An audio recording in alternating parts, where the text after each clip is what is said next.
Iran Israel America போர் காரணமாக கச்சா எண்ணெய் தட்டுப்பாடு ஏற்பட்டுள்ளதால் அதற்கான தேவை அதிகரித்துள்ளது. இதனால் கச்சா எண்ணெயில் முதலீடு செய்பவர்களின் எண்ணிக்கை அதிகரித்து தங்கத்தின் விலை குறைந்து வருகிறது என்று பல வல்லுநர்கள் கருத்து தெரிவித்து வருகின்றனர். ஏன் தங்கம் விலையில் மாபெரும் மாற்றங்கள் வருகின்றன? வாருங்கள் தெரிந்து கொள்வோம். கச்சா எண்ணெய் டாலரில் வர்த்தகம் செய்யப்படுவதால் எண்ணெயின் தேவை டாலரின் மதிப்பை உயர்த்தி வருகிறது. டாலரின் விலை குறைந்தால் தங்கம் விலை அதிகரிக்கும். ஆனால் அது இப்போதைக்கு நடக்க வாய்ப்பில்லை. 1970களில் உலக நாடுகளுக்கு டாலரில் மட்டுமே எண்ணெயை விற்பனை செய்ய வேண்டும் என சவுதி அரேபியாவை அமெரிக்கா வலியுறுத்தியது.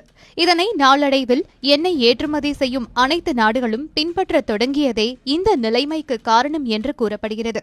தொடர்ந்து சரிவை சந்தித்து வரும் தங்கத்தின் விலை வரும் நாட்களில் மீண்டும் ஏற்றத்தை காணுமா அல்லது மேலும் சரிவை காணுமா என்ற கேள்விக்கு பிரபல வல்லுநர் ஆனந்த் ஸ்ரீனிவாசன் தனியார் மீடியாவிற்கு அளித்துள்ள பதிலில் தங்கத்தின் விலை 12,500 ரூபாய்க்கு கீழ் செல்ல வாய்ப்புகள் குறைவு.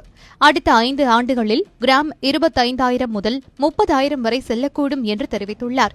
அதேபோல மெட்ராஸ் ஜுவல்லரி மற்றும் டைமண்ட் டிரேடர்ஸ் சங்கத்தின் செயலாளர் சாந்தகுமார் பேசுகையில், எண்ணெய் தேவை அதிகரிப்பதால் தங்கத்தில் முதலீடு செய்த முதலீட்டாளர்கள் எண்ணெயில் முதலீடு செய்துள்ளனர். இதனால் தங்கத்தின் விலை குறைந்துள்ளது என்கிறார். அதே நேரத்தில் தங்கத்தின் விலை 1 லட்சத்திற்கு கீழ் செல்லாது என்பது எங்களின் கணிப்பு என்று குறிப்பிட்ட அவர், தேவை இருப்பவர்கள் தங்கத்தை வாங்கலாம், ஆனால் கடன் வாங்கி தங்கம் வாங்க வேண்டும் என்று நினைக்க வேண்டாம் என்றார்.